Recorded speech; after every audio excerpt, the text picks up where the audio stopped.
Hello student, this is नूतन चौहान। आज इस video में क्या करने वाले हैं, क्लास 10th का इको का चैप्टर इकोनॉमिक्स का मनी एंड क्रेडिट। बहुत इजी चैप्टर है, छोटी छोटी वीडियो में तोड़ दूंगी। 5-6 टॉपिक हैं, सेल्फ हेल्प ग्रुप के बारे में, लोन्स के बारे में, टाइप्स ऑफ लोन, आरबीआई का रोल, जो मनी है वो कैसे रोल निभाती है समाज के अंदर, ठीक है, एज अ इंटरमीडिएट। चीज़ें खरीदनी और बेचनी है, जब तक पैसा नहीं था तो कैसे एक्सपोर्ट इम्पोर्ट या चीज़ें खरीद बेची जाती थी, कैसा पूरा सिस्टम रहा होगा। तो एक एक चीज़ आपके साथ डिस्कस करेंगे और बहुत ही इजी चैप्टर है, ठीक है। करें शुरू। आज का जो हमारा पहला टॉपिक है वो है money as a medium of exchange.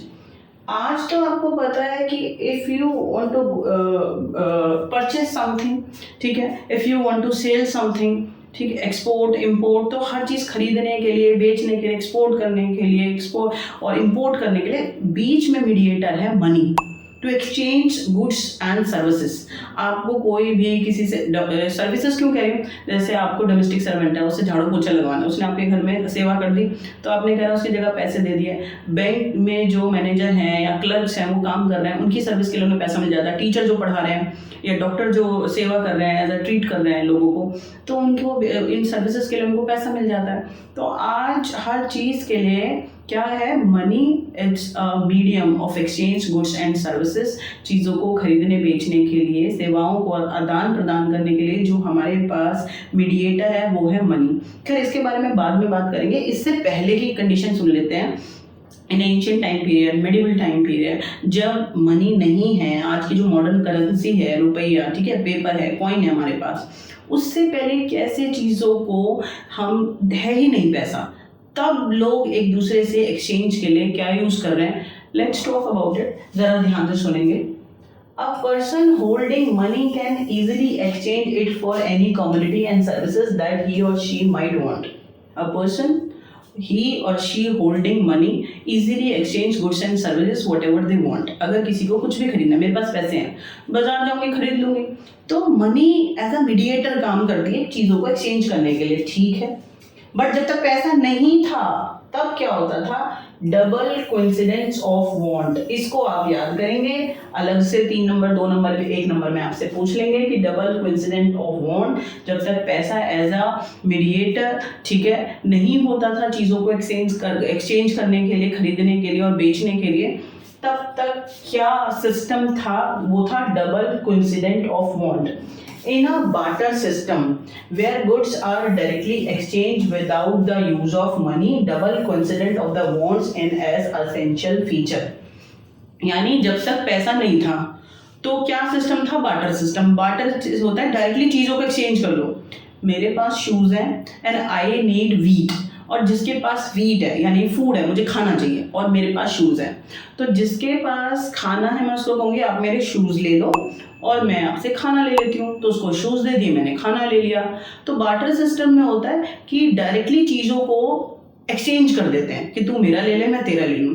But in barter system जब आप बिना पैसों के चीज़ों के एक्सचेंज कर रहे हैं, it's a difficult situation, it's a essential system, here it is double coincidence of want। यानी मेरे पास शूज़ है, मेरे को भूख लग रही है, मेरे को तो, और मेरे पास अनाज नहीं है, तो मुझे दूसरों से क्या लेना है, अनाज लेना है, फूड लेना है।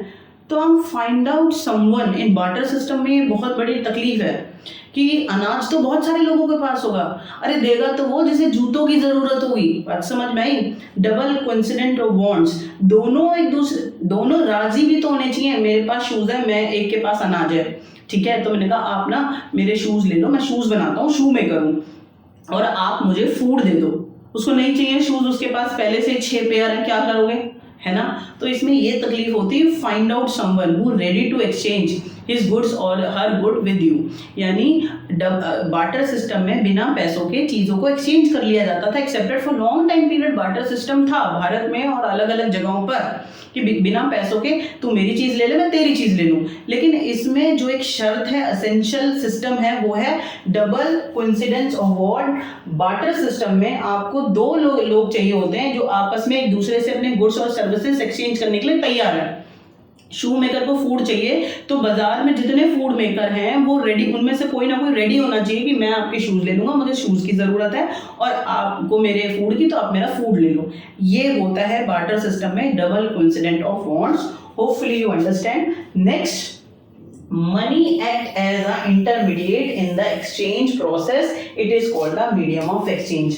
देख बच्चे, जब तक तो बार्टर सिस्टम था तो there is no need of any money, ठीक है। बट अब क्या है कि money use as a medium of exchange. Money use as a medium of exchange मतलब money use as a mediator to exchange goods and services. चीज़ों को exchange करने के लिए, खरीदने के लिए, बेचने के लिए बीच में अब there is no need of any barter system और डबल कोइंसिडेंट। अब मुझे जरूरत नहीं है कि मुझे बाजार में शू लेने हैं तो शू वाले कहे कि पहले ना आप मेरे लिए पेंटिंग बना के लाओ, 2 रोटी बना के लाओ। नहीं, अब इस चीज़ की जरूरत नहीं है, मुझे शूज़ चाहिए तो money replace double coincidence of want, ठीक है। Money use as a mediator कि भाई पैसों से हमने ये barter system, double coincidence system को हटा दिया है। Money we use as a mediator between exchange goods and services. हमें कोई भी चीज़ खरीदनी है बाजार से तो हम पैसों को यूज करेंगे कि ये लो पैसे ले लो और हमें ये चीज़ दे दो। बात समझ में आ गई आपको? तो money we use as a intermediator, ठीक है, to exchange goods and services. That is why we known as medium of exchange. Money we known as medium of exchange. चीजों को अदलने बदलने, खरीदने और बेचने के साधन में बीच में, ठीक है, इंटरमीडिएट का काम कौन कर रहा है? अब मनी करती है। बहुत इंपॉर्टेंट है। पहले होता था बार्टर सिस्टम और डबल कोइंसिडेंट वी वांट कि दोनों पार्टियों को जो एक्सचेंज करनी है चीजें, दोनों उस पर रेडी होने चाहिए। तो ये तो बार्टर सिस्टम में होता था बिना पैसों के, ठीक है। लेकिन अब मनी है तो अब हमें डबल कोइंसिडेंट की जरूरत नहीं है। जो चीज चाहिए ले, पैसे ले, मैं तेरी ये चीज खरीद रहा हूँ, ठीक है। आगे चलते हैं। Modern form of money. अभी बार्टर सिस्टम नहीं है, डबल कोइंसिडेंट की जरूरत नहीं है, because today we use money as a medium of exchange. हम पैसों से सारी चीज खरीद सकते हैं, बेच सकते हैं। तो अब आप देखो कि जो मॉडर्न करेंसी है उसका क्या रूप है। आज जो आप करेंसी यूज करते हैं, क्या पहले भी वही करेंसी, वही नोट, वही कॉइन यूज होते थे? जी नहीं। पहले कैसे यूज होता था? मनी किन चीजों को यूज कर रहे हैं एज अ मनी, और आज किन चीजों को यूज कर रहे हैं मॉडर्न डेज में? Let's see. Before introduce of money, आज की जो मॉडर्न करेंसी आप कॉइन और पेपर नोट यूज कर रहे हैं ना, उससे पहले before introduce money what we used as a medium of exchange, before introduction of coin and variety of object was used as money। यानी वैरायटी ऑफ ऑब्जेक्ट, हम बहुत सारी चीज़ों को एज आ मनी यूज करते थे। जब तक मॉडर्न मशीनरी से ये मॉडर्न नोट्स, ये कॉइन नहीं छप रहे हैं, तो उससे पहले हम एज आ मनी किस चीज़ों को यूज करते थे? देखो जरा, वैरायटी ऑफ ऑब्जेक्ट्स, बहुत सारी चीज़ों को हम एज आ मनी यूज करते थे। For example, since the very earlier ages in India use grain and cattle. पशु को और ग्रेन्स को एज आ हम मनी यूज करते थे, ठीक है। जैसे मुझे कुछ चीज़ खरीदनी है बाजार में क्वांटिटी में, तो कि भाई आप मेरा ये भैंस रख लो, ये आपको दूध देती रहेगी, इसके जगह पर मैं ये चीज़ ले जा रहा हूँ। तो हम जानवरों को, हम ग्रेन्स को एज आ मनी यूज करते थे। आपको पता है, अपने फ्रेंच रेवोल्यूशन पढ़ा है, अपने रशियन रेवोल्यूशन पढ़ा हुआ है, ठीक है। इन दैट टाइम पीरियड क्या होता था? पैसे देते थे, तो पैसों की जगह पर, मनी की जगह पर क्या इस्तेमाल होता था?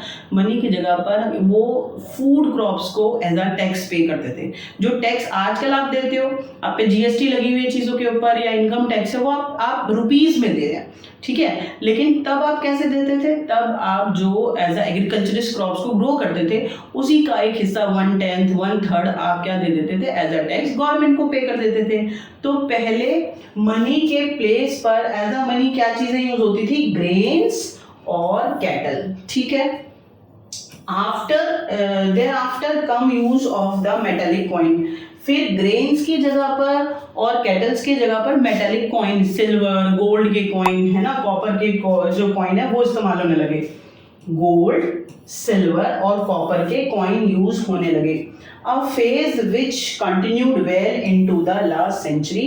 यानी लास्ट सेंचुरी तक 19th सेंचुरी तक across the world in different country in our country gold silver के कॉइन कॉपर के coin as a medium of exchange चीज़ों को खरीदने और बेचने के लिए इस्तेमाल होते थे। ठीक है, आया आपके दिमाग में?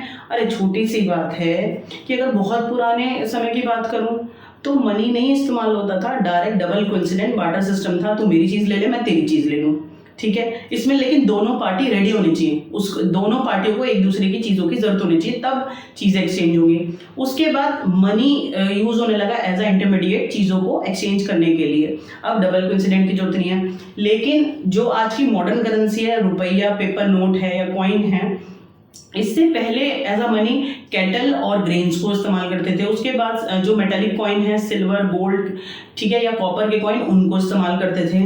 अब बिल्कुल आज के, ठीक है, मॉडर्न इंडिया में, मॉडर्न वर्ल्ड में अब क्या यूज करते हैं? मॉडर्न करेंसी के बारे में बात कर रही हूँ। कौन रिलीज करता है? क्या सभी लोगों को नोट्स को रिलीज करने का, बनाने का अधिकार होता है, या कुछ सेलेक्टिव इंस्टीट्यूशन है, ऑर्गेनाइजेशन है जो ये काम करते हैं? Have a look, very very important. बहुत छोटी छोटी इंफॉर्मेशन है about modern currency which we use as a medium of exchange goods and services, चीज़ों को खरीदने के लिए, बेचने के लिए। आज हम जो मॉडर्न करेंसी यूज करते हैं वो कौन बना रहा है, कैसे बना रहा है, जरा देखो। Modern form of money included currency, paper, notes and coin. आज की मॉडर्न करेंसी में पेपर कॉइन है और पेपर नोट्स हैं। देखे ना, 10 का नोट, 20 का नोट, 500 का, ठीक है। और इसी तरीके से कॉइन है, 1 रुपए का है या फिर 5 का है या 10 का है। देखा है आपने? ठीक है, तो देखा ही होगा। पैसों के बिना तो कुछ नहीं है। मैं ये नहीं कह रही कि सब कुछ पैसा है, लेकिन बहुत कुछ पैसा है, ठीक है। तो आपका पढ़ना बहुत जरूरी है। चलो, तो मैं कह रही मॉडर्न फॉर्म में पेपर नोट्स इस्तेमाल होते हैं, कॉइन यूज होते हैं। 1 नंबर में याद रखेंगे। कभी आप लिख दो मॉडर्न डेज में सिल्वर कॉइन यूज हो रहे हैं और गोल्ड कॉइन यूज हो रहे हैं। The modern currencies without any use of its own. अब मेरी बात सुनो, आज अगर हम सब्जी खरीदने के लिए और या फिर कुछ भी चीज खरीदने के लिए आप अगर गोल्ड कॉइन का इस्तेमाल करो तो अगर मेरे पास गोल्ड कॉइन होंगे तो मैं मर जाऊंगी, लेकिन मैं सब्जी लेके नहीं आऊंगी। क्यों? क्योंकि गोल्ड कॉइन का वैल्यू ज़्यादा है उस सब्जी से। बात समझ में आई? तो आज की जो मॉडर्न करेंसी पेपर नोट्स जो आप इस्तेमाल कर रहे हैं, 500 का जो नोट होता है या जो आप 10 का कॉइन यूज़ कर रहे हैं, बेटा उसकी अपनी वैल्यू नहीं होती उतनी। अब 500 का नोट एक पेपर पे छपा हुआ है, वो करेंसी, उसका उस 500 के नोट की अपनी वैल्यू 500 नहीं होती। वो तो गवर्नमेंट ने उसको रिलीज करा है, रिजर्व बैंक ऑफ इंडिया ने, कि ये जो पेपर है ये 500 रुपए की वैल्यू के बराबर है। आप बाजार से 500 रुपए का कुछ भी इससे खरीद सकते हो। बात समझ में आ गई? तो जो भी आप मॉडर्न करेंसी, पेपर नोट्स और कॉइन जो यूज कर रहे हैं, ठीक है, उनकी अपनी वैल्यू होती ही नहीं है। अगर अपनी वैल्यू होगी, कॉइन अगर गोल्ड का है, वो तो गोल्ड का कॉइन बैठेगा 80,000 का, और सब्जी तुम्हें 50 रुपए की लानी है, आप यूज करोगे? नहीं करोगे। तो जो मॉडर्न करेंसी है उनका अपना वैल्यू नहीं होता। It is accepted as a medium of exchange because currency is authorized by the government of country. क्यों वो 500 के नोट को आप सब्जी वाले, दूध वाले, रिक्शा पुलर सबको दे देते हैं और वो ले लेते हैं? Because it was authorise by government. Government कहती है कि ये वाले नोट्स और कॉइन हमने अथोराइज करे हैं, हमने परमिशन दी है मार्केट में चलाने के लिए as a medium of exchange, तो आप इस करेंसी को यूज करो। बात समझ में आ गई? मैं कोई पेपर नोट पे 500 रुपये लिख दूँ, ठीक है, और मैं जाके मार्केट में सब्जी लेने जाऊँ, तो फिर क्या होगा? वो हमें डांटेंगे और, ठीक है, कोई हमें सब्जी नहीं देगा। तो 500 तो हम किसी भी पेपर पे लिख सकते हैं? नहीं। The particular paper which is release by, authorised by, ठीक है, गवर्नमेंट, वो जो गवर्नमेंट कह देती है ये वाला पेपर 500 रुपए की वैल्यू का है, 10 रुपए का है, 200 रुपए का है, वो एक्सेप्टेड होता है। बात समझ में आई? In India reserve bank of India issues currency notes on the behalf of the central government। 1 number का क्वेश्चन है, कौन नोट को रिलीज कर रहा है? तो कह रहा है Reserve bank of India issue paper notes और कॉइन्स, ठीक है, on the behalf of central government. Central government के बिहाफ पर रिजर्व बैंक ऑफ इंडिया सारे नोट्स को मार्केट में रिलीज करता है, वही आप as a money, as a medium of exchange use करते हैं। तो this is the short summary about modern currency which is we use to exchange goods and services। बात समझ में आ गई? तो फिलहाल अभी हमने पढ़ा है कि जब तक money as a medium of exchange नहीं था तो क्या था, कैसे चीज़ एक्सचेंज होती थी, तो बार्टर सिस्टम था, बिना पैसों के काम चल जाता था। डबल कोइंसिडेंट, दो लोग एक दूसरे की चीज़ें ले लेते थे, तू मेरी ले ले मैं तेरी ले लूँ, ठीक है।